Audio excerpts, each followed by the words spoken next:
Students, yesterday we have discussed about the basic of biotechnology, which was little bit about the definitions and principles of biotechnology. So now today we are going to discuss about the gene cloning. As gene cloning কি বস্তু আমি অলপমান পঢ়িম, এইটো বহুত important topic হয়। জিন ক্লোনিঙৰ বিষয়ে জনাৰ আগতে আমি জিন মানে কি সেইটো জানিব লাগিব, জিন ক'ত থাকে, জিন দেখিবলৈ কেনেকুৱা হয়। এতিয়া জিন থাকে চেলৰ ভিতৰত, চেল বা কোষৰ ভিতৰত। এইটো কোষৰ গঠন হয়। কোষৰ ভিতৰত কোষকেন্দ্ৰ আছে, কোষকেন্দ্ৰক নিউক্লিয়াছ বুলি কয় ইংলিছত। তো নিউক্লিয়াছৰ ভিতৰত ক্ৰমোজম থাকে। ক্ৰমোজমবিলাক নিউক্লিয়াছৰ ভিতৰত ক্ৰমাটিড হিচাপে থাকে, ক্ৰমেটিড নেটৱৰ্ক হিচাপে ফৰ্ম কৰি থাকে। ক্ৰমাটিড নহয়, ক্ৰমেটিড নেটৱৰ্ক হিচাপে থাকে। আৰু যেতিয়া আমি মাইট'চিছ চেল ডিভিজন দেখা পাওঁ, মাইট'চিছ চেল ডিভিজন ষ্টাডি কৰোঁ, দৈহিক কোষ বিভাজন। সেই দৈহিক কোষ বিভাজনৰ সময়ত যেতিয়া মেটাফেজ দশা আহে, মেটাফেজ দশাত ক্ৰমোজমবিলাক দেখিবলৈ পোৱা যায় দুডাল ক্ৰমাটিড হিচাপে। তো প্ৰত্যেকডাল ক্ৰমাটিডতে এডাল এডাল DNA পাক খাই থাকে। তো এডাল ক্ৰমাটিডত যিডাল DNA থাকিব তাৰ same to same exact copy DNA এডাল নেক্সট ক্ৰমাটিডডালতো থাকিব। দুডাল ক্ৰমাটিড মিলি এডাল ক্ৰমোজম হৈছে, আৰু এই ক্ৰমোজমডালৰ ভিতৰত DNA, ডিঅক্সি ৰাইবোনিউক্লিক এচিড আৰু আমাৰ হিষ্টন প্ৰটিন লগ লাগি কেনে এডাল ক্ৰমাটিড ফৰ্ম কৰিছে। এতিয়া ইয়াৰ পৰা যদি আমি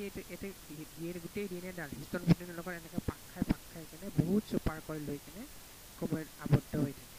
তো সেই পাকবিলাক যদি আমি খুলি দিওঁ, তেতিয়াহ'লে আমাৰ DNA আৰু প্ৰটিনৰ ষ্ট্ৰাকচাৰডাল এনেকুৱা হ'ব। তো ইয়াতে তোমালোকে দেখা পাইছে য়েল্ল' কালাৰৰ যিবিলাক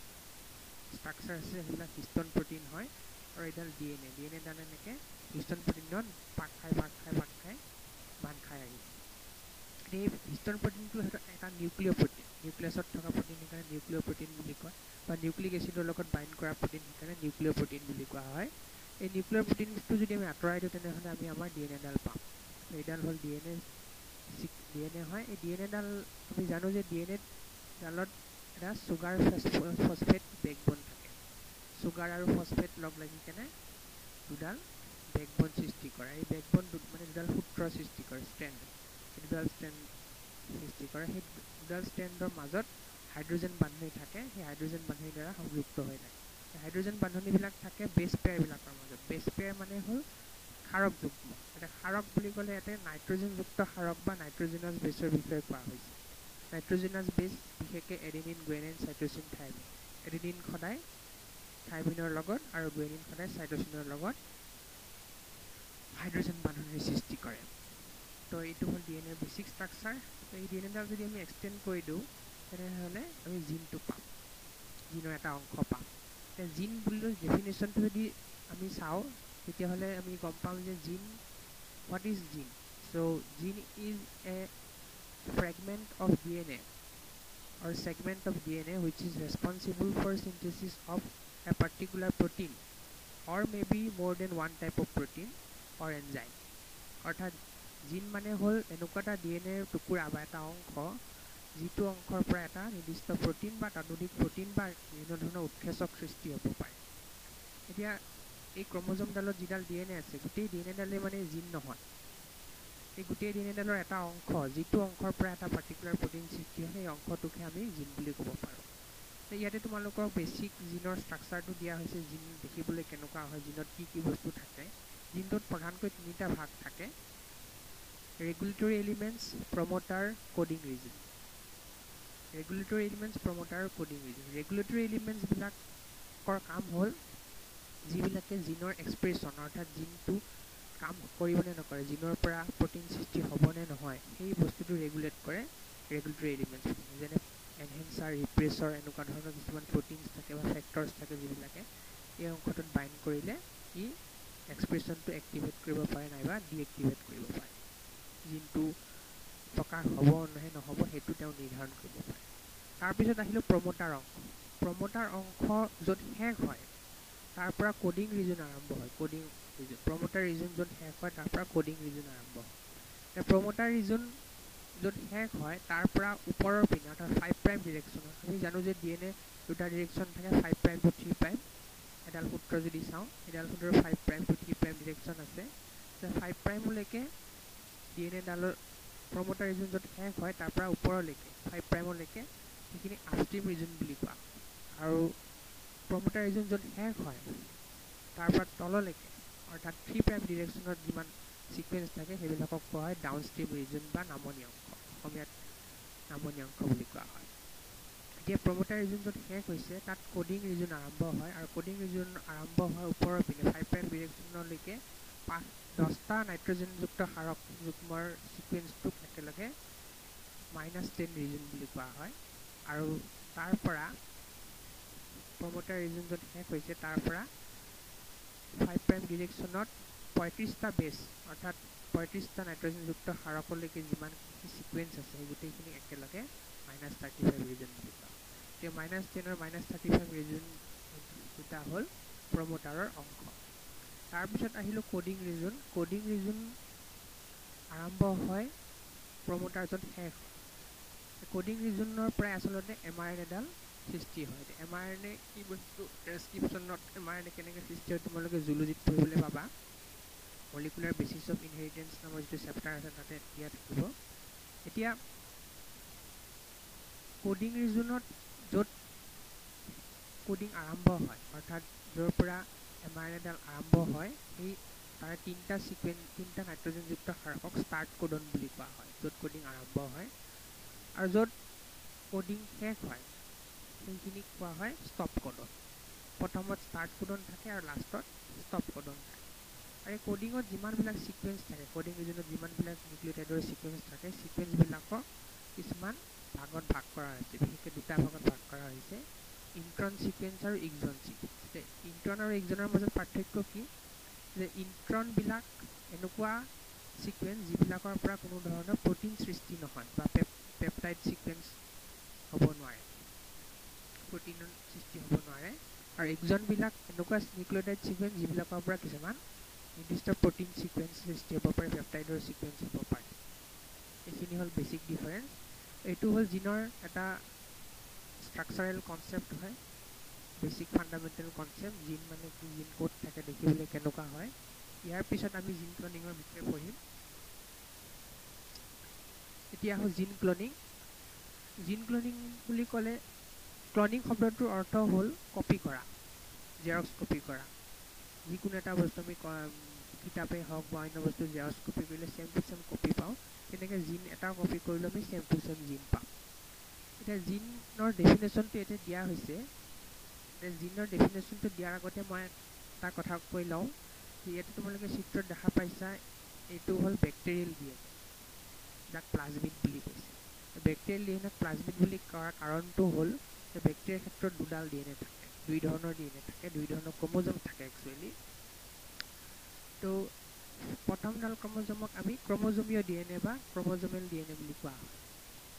আৰু দ্বিতীয়ডাল ক্ৰমোজমক এক্সট্ৰা ক্ৰমোজমেল DNA বা অতি ক্ৰমোজমীয় DNA বুলি কোৱা হয় সেই এক্সট্ৰা ক্ৰমোজমেল DNAডালকে আমি প্লাজমিড বুলিও কওঁ আৰু এই প্লাজমিডডালত এটা সিকুৱেন্স থাকে যাক অৰি বুলি কোৱা হয় অৰি মিনছ অৰিজিন অফ ৰেপ্লিকেশ্যন এতিয়া অৰিজিন অফ ৰেপ্লিকেশ্যন জনাৰ আগতে ৰেপ্লিকেশ্যন মানে কি জানিব লাগিব ৰেপ্লিকেশ্যনটো তোমালোকে জুলজিত পাবা তথাপিও মই কৈ দিছোঁ replication is the copy of DNA making copy of DNA replica means copy কৰা কপি অৰ্থাৎ মানে প্ৰতিকৃতি বনোৱা এতিয়া অসমীয়াত প্ৰতিকৃতিকৰণ বুলিও কয় বা অনুকৃত্যায়ন বুলিও কয় এইটো হ'ল প্লাজমিডত এটা সিকুৱেন্স থাকে যাক অৰি বুলি কোৱা হয় specific DNA sequence called origin of replication or অৰি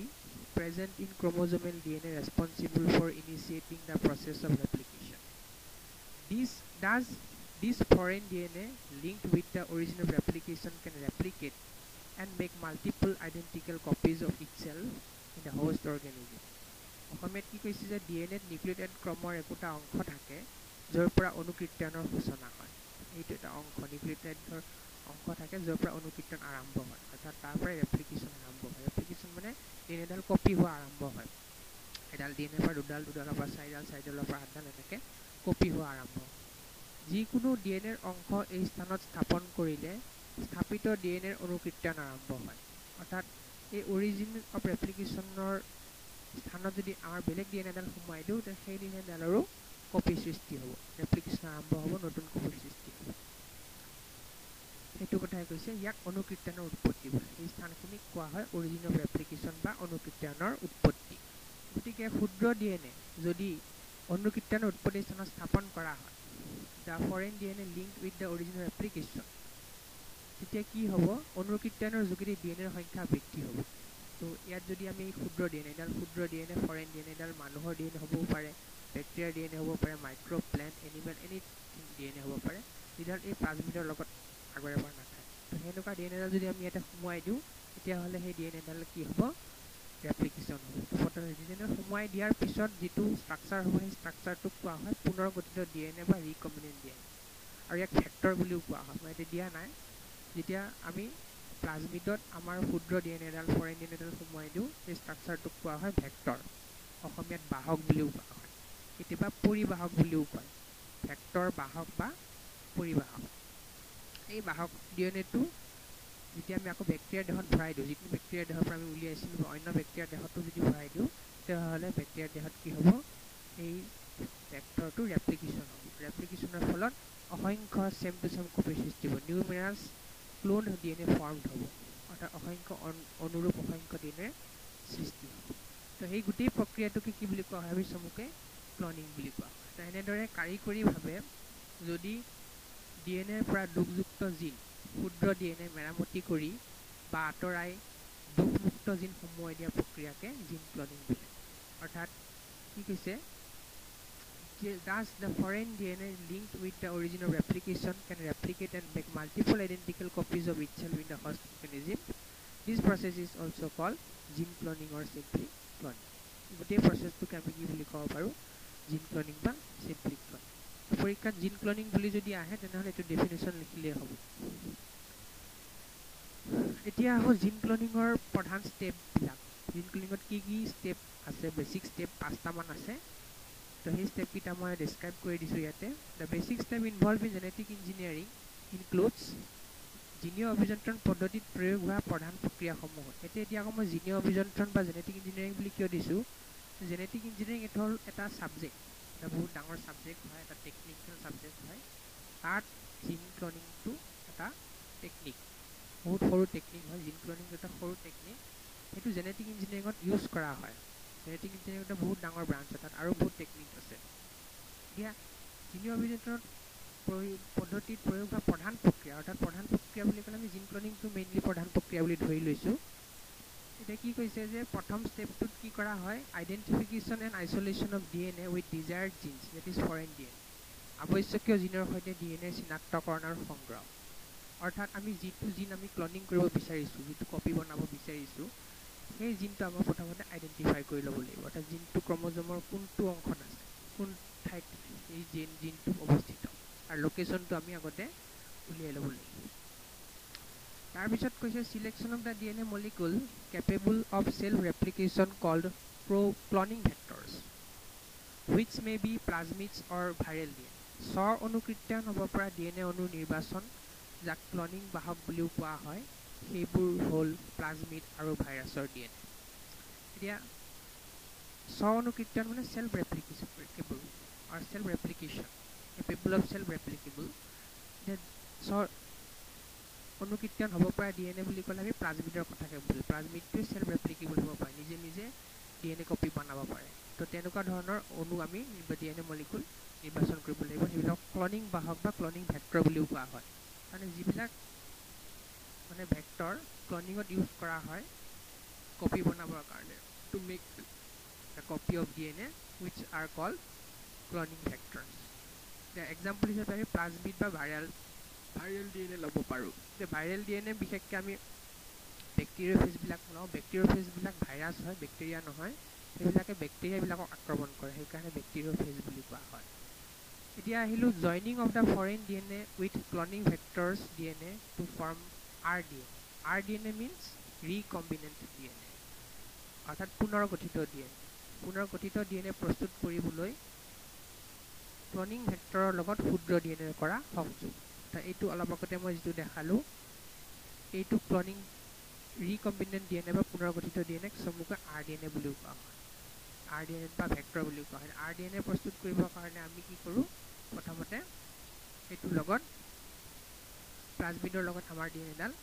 সংযোগ কৰোঁ কানেকশ্যন কৰোঁ ইন্ট্ৰোডাকশ্যন অফ দ্য ভেক্টৰ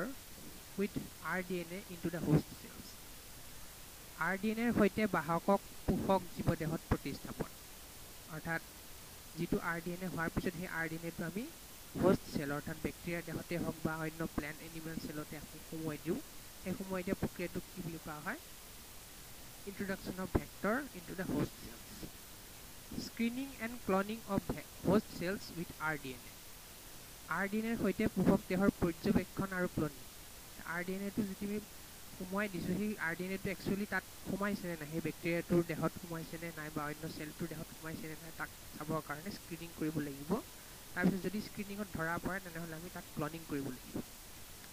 তাৰ পিছত কৈছে যে maintenance of introduced DNA into the host and transfer of the DNA to its progeny প্ৰতিস্থাপিত DNA পোষক দেহত প্ৰতিপালন আৰু তাৰ উত্তৰ প্ৰজন্মলৈ পৰিব যদি DNA টো সোমাল তেনেহলে তাৰ সেই DNA যিবিলাক সেলত সোমাইছে সেই সেলবিলাক আমি কালচাৰ কৰিব লাগিব তাক মেইনটেনেন্স কৰি ৰাখিব লাগিব জীয়াই ৰাখিব লাগিব হোষ্ট বডি আৰু সেইবিলাক আমি অন্য প্ৰজেনি সেললৈকে ট্ৰান্সফাৰ কৰিব লাগিব DNA বিলাক যাতে ট্ৰান্সফাৰ হয় তাৰ কাৰণে ব্যৱস্থা কৰিব লাগিব এইখিনি হল বেসিক স্টেপ এতিয়া আমি জিন